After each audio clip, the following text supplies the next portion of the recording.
I'm now happy to turn the virtual mic over to Erin Fichtner for our next session. Erin is the Vice Chair of Credential Engine's Board of Directors. Thank you so much. It is an honor to be here today. I am Erin Fichtner. I'm the President of the New Jersey Council of County Colleges and honored to be the Board Vice Chair here at Credential Engine. Very excited today to have the opportunity to have a conversation with Dr. Paul LeBlanc, who's the President of Southern New Hampshire University. When Paul came to SNHU about 20 years ago, it was an institution with about 2,800 students. And since then, it has grown through a commitment to expanding access to higher education, a deep commitment to equity, and engaging students of all ages and backgrounds to an institution that serves 150,000 students in creative partnerships. Proud to hear today that SNHU is expanded its partnerships in New Jersey with a new partnership with Camden County College, one of our 18 community colleges, to allow community college students to transfer up to 90 credits from the community college to their work at SNHU. Another example of the tremendously innovative partnerships that's happening at SNHU. So Paul, good to see you today, and thank you for joining in this conversation. SNHU has recently made a very bold commitment to using the Credential Transparency Description Language, the CDTL, to provide public linked open data on curriculum, on competencies, on pathways. And I really want to hear from you about your decision to partner with Credential Engine to use the CDTL and how it fits into your broad innovative strategy of expanding access to higher education for more people around the country and the world.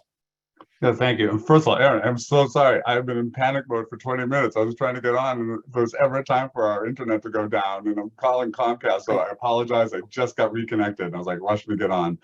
So, it's always that way, right? When you sort of technology, I thought I had plenty of time, so forgive me.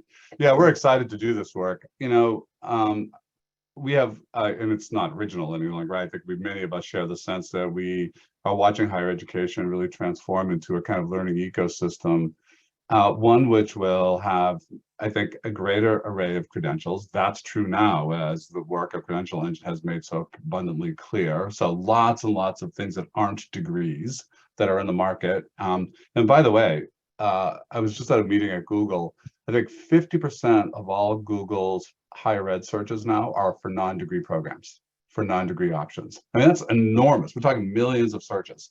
So that ecosystem is changing, and not only, I mean, degrees will remain important, and we don't want, I think we want to always be thinking about stackable pathways and having credentials map towards a degree. We don't want 2- and 3-tiered systems of learning. But I think we have to recognize that for many students, the idea of going for 2 or 4 years straight through is a privilege. It's right. So in some ways, that expectation is baked in a kind of an equitable expectation. So if we can get the right credential in the right person's hands and take them, as we do with some of our micro-credentialing programs, from $17,000 a year to $65,000, that's life transforming, that's family transforming. And if that 6 or 9 month program suffices in that kind of really wonderful way for a year or longer, till a supervisor taps them on the shoulder and says, hey, we think you'd be a great team lead, but there's some other competencies, there's some other skills that you need. There's another credential that would help you be, vie for that job. Then they're ready to dip back into the ecosystem. And increasingly, the providers within that ecosystem will be non-institutions of higher ed, as well as institutions of higher education. And look, there are people like Ryan Craig, my good friend and colleague, who's skeptical that traditional institutions are going to be able to play in the micro-credential world. I'm not so sure, and this will work itself out over time, and it's happening in real time. But I think it's very exciting to sort of see these sorts of options happen for students and for learners generally. Now, the problem is that ecosystem is in flux. It is not fully formed. So we're going to need some big pieces to fall into place to make it easier and easier to deliver on this promise. One of them will be a quality assurance, accreditation. How will we start to assess quality? And we can't assess quality if we don't have insight into the thing we're assessing. So this work, the work that we've been part of with Credential Engine, is really important. The second thing it gets at is another source of inequity, which is the inefficiencies of our transfer credit system, if you can call it a system at all.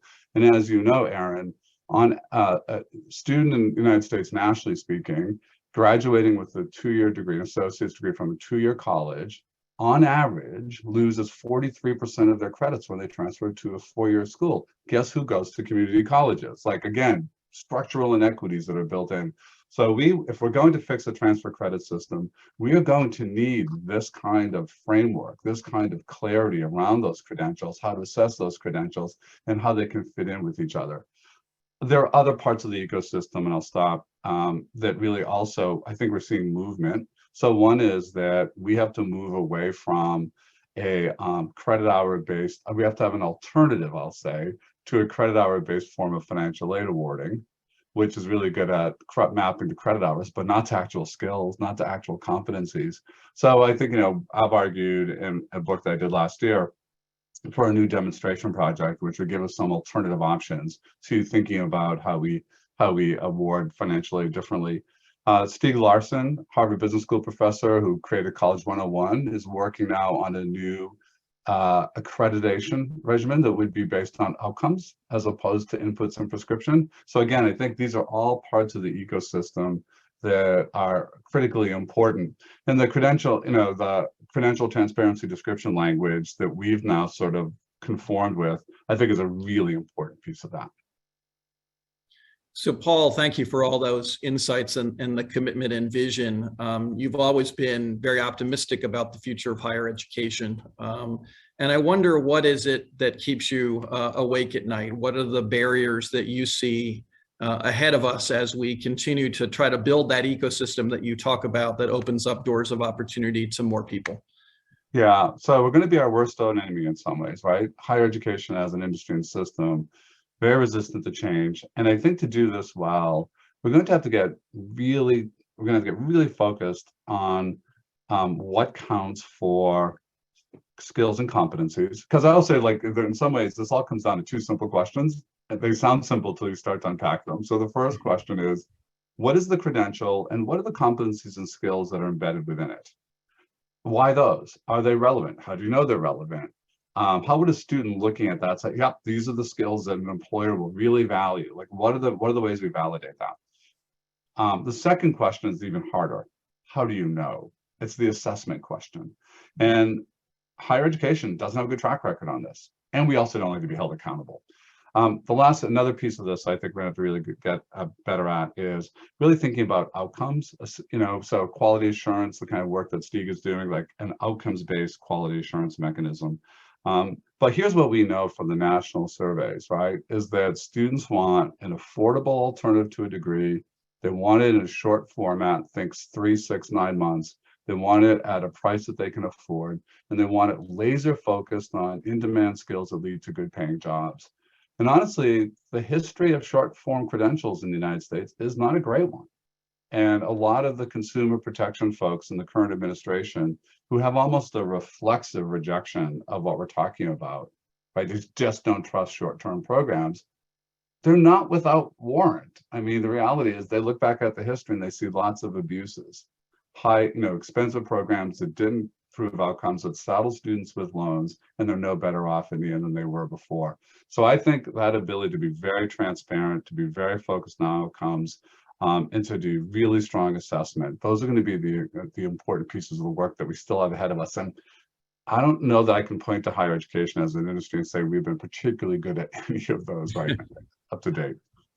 Well, Paul, thank you. And in our closing minutes together, I saw there's a question in the chat about how the adoption of CDTL and the work that you're doing around data and with Credential Engine can be relevant to this broad question about how do we ensure that higher education programs are responsive to the changing needs of employers in a very dynamic labor market, which we certainly have seen these last 3 to 4 years, so much transformation. How do you approach that question at Southern New Hampshire University? Yeah, so a number of ways. One is that we've been working really hard at speeding up our ability to change and adjust curriculum. We acquired Kinsey Academy, which does shorter term programs, 6 and 9 months. And one of the things we loved about it, and we're trying to learn from them, is, you know, if they're teaching, they do teach software engineering. If there's a new Python subroutine that comes out on a Wednesday night, their curriculum looks different by Friday, right? And that's like lightning speed. And I won't name the school, but, you know, the sort of infamous lore about a great liberal arts college, a highly selective one that spent 10 years talking about a revision of their gen ed program. And then at the end of 10 years said, you know what, we're never going to get this done. Let's just stop talking. And they just stay with what they're at, right? So that's kind of the extreme counterexample. So I think, you know, really thinking about our internal processes, using data, right? So looking at workforce data in a very fine-grained way to map against your curriculum. And when you go to competencies, so we now build all new programs over an underlying architecture of competencies.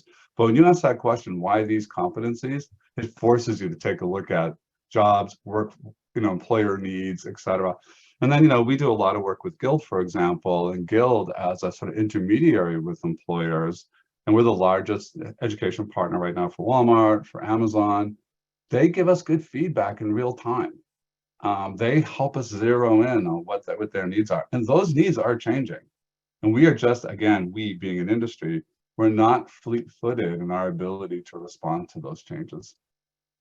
And Paul, the use of the CTTL gives you the ability to create that framework for discussing competencies and credentials in a new way, correct?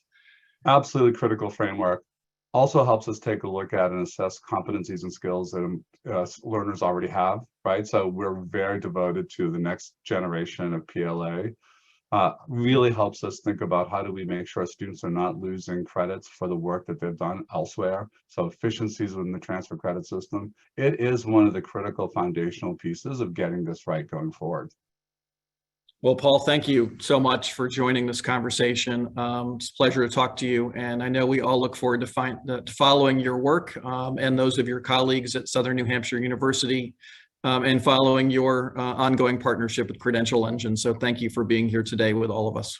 Thank you for having me, Aaron. And again, I apologize for running so late. I caught my breath, but it's good to be with you all. We're glad to have you in your busy schedule. Thank you, Paul. No, I see lots of good friends in the participant list, and it's great to see these names. To be so many people on this call doing amazingly good work that we admire greatly. Great. Thank you so much, Paul.